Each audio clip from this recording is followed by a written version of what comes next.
Hey guys, long time no see. Um, just a quick video update on what's going on at the moment. What I've been up to. Well, it's a Y-wing again. Can't seem to get away from Y-wings.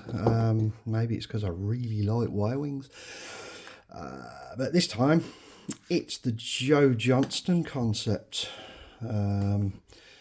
Been bouncing this one around the grey matter for a while now. Built a larger, excuse me, 1/24 model some time back now, based on this sketch that I just adore.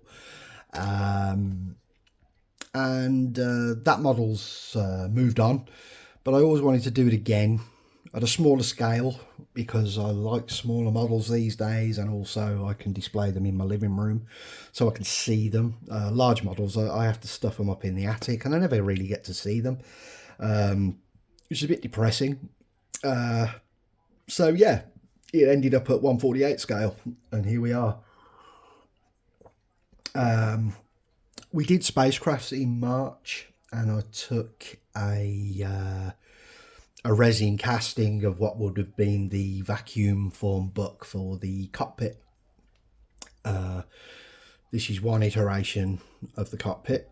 This is the slim cockpit, and this is vacuum formed in ABS, joined, etc., sanded, doing a hair's breadth and nice and smooth, and then scribed and detailed. But yeah, I took that to Spacecrafts, and I just wanted to say a big thank you to everyone at Spacecrafts in March that came up and said hello. That really meant a lot. It really, really meant a lot. I think it was just so nice to see so many just lovely faces, people having a wonderful time.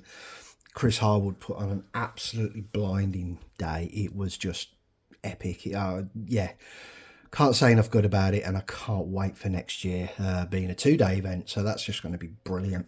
But yeah, took it on to Space Days, showed a few guys, and got talking to Ollie Barrett. Well, I've been talking to Ollie for a while, but yeah, Ollie's really well versed in his FDM PLA printing. I hope I've got that right. He's done some marvellous models using this PLA as a core, as a base structure, and that's what's in here. I sent drawings over to Ollie. Drawings, dimensions, ideas, where to put facets, where to put boxes, etc. And Ollie came up with a really good design. So this is amalgamation of both of us. Now this is printed in, I can't remember the exact medium, but it's some form of ABS PLA. It is super strong. But Ollie suggested trying this, you know, and he's had really good results. Other people are building superstructures with the same material, purely for its strength properties, but it's also not too rigid where it's just brittle and break. Well, I can't break it, you know, literally I cannot. This is just tough. So that's what's under this. We took these, I styrene skinned them, and then started scratch building and using various kit parts, not breaking the 1975 rule. I capped all donor kit use on this thing to 1975. So yeah, everything's within that time period. But there are very few kit parts. I didn't want this to be defined by its parts alone.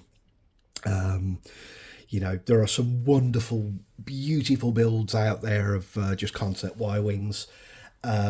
But I just wanted this to be as close to the artwork, the sketch, as it possibly could, as I could possibly make it with my hands, not 3D printing details on impossible shapes. You know, it had to be crafted by hand on the detail. and a lot of scratch building. So, you know, for first case in point, the butt, the back end on this model has a very, very specific look to it, which, yeah, obviously that had to be scratch built. There's a cylinder here. Could have used a kit part, didn't want to, scratch built it. Wing fillets, again, scratch built. Just needed to emulate the sketch. There's details on here that I kind of looked at and thought, you know, that they look like they could have been riffed with a pencil. Hence, we've got odd panels here and here. Yeah, it just had to be. It had to also emulate that look of being riffed by Joe Johnston's pencil. So I really wanted to get into the essence of that sketch. So I hope I'm getting there. It feels like I am. But yeah, Ollie then created these wonderful engine cans, which are just, again, same material, super, super tough. They just literally slot on, you know, no question about the rigidity and strength. It's just super. Various kit parts used. I mean, I've tried to be a little bit mysterious in some of the kit parts, just trimming some well-known kits, but just in different ways. I mean, this here, that's actually from the Airfix Harrow locomotive, with a little part from the 8 rad added, and then same on this side, it's from the Harrow.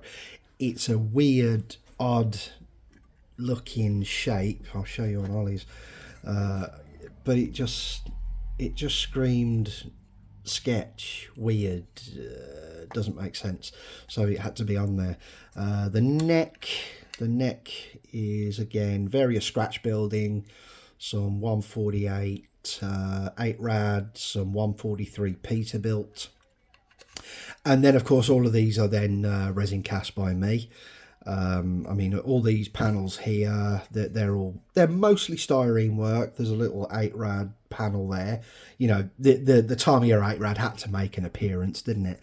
Then we've got some funky little details that I've always liked from the Bandai Tiger. Again, Bandai Tiger there. So, and this box here, that's from the California hauler, which is a nice kit. Another piece from the California hauler are these transmission halves, which I thought they'd look good joined together underneath the hull, holding the big rocket boosters that come off the tail. So yeah, keeping very simple on the kit parts and utilising. I don't normally like using AMT kits. I'm not a big fan of but you know, ILM swore by them. They're not the sharpest detail, but they do have that very retro vintage aesthetic. So I thought, yeah, I want to really utilise some AMT and some Airfix, you know, some really more simpler times on this model. It doesn't, you know, mean just throwing money at it in expensive kit parts to go, oh, look at me, I'm, you know, using 20 C-Labs on this. It's just pointless. It's a concept model. It's just a bit of fun. I think this one was from the Fujimi Matilda. So yeah, you know, just having a bit of fun, but not going crazy on the kit parts, just using them in more effective ways than just chucking, you know, 20 Ferrari 312Bs at it. It's just, you know, let's just have some fun.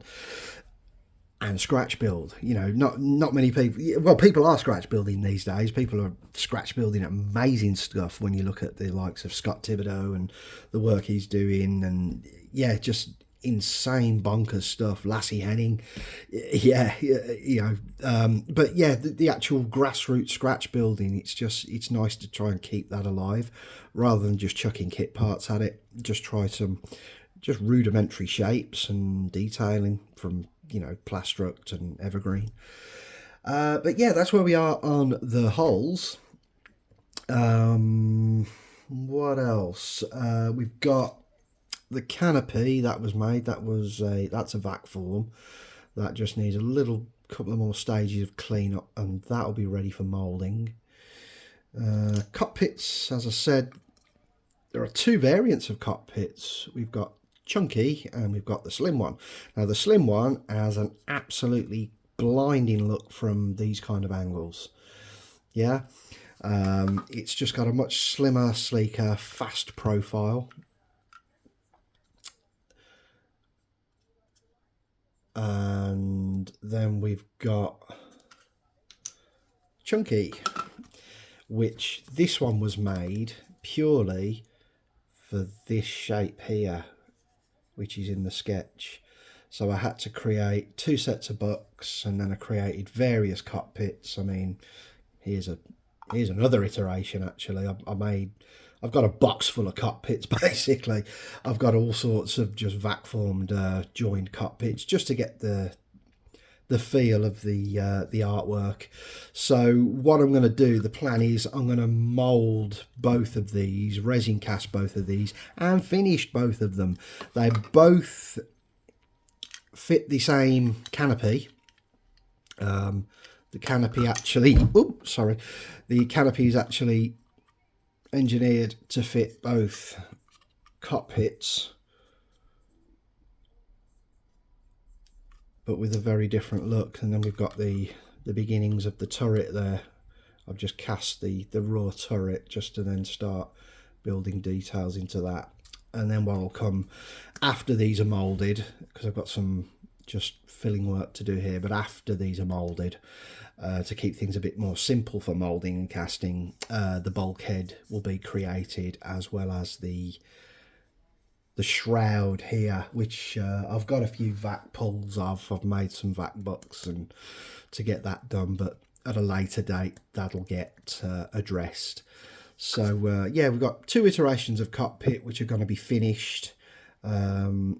I still don't know which one I like more. Ollie, that's Ollie's favourite. As I said, Ollie has been really instrumental in getting this created. He's been super helpful with the 3D work, spitballing ideas. It's just been a lovely process to work with him. He's a great chap.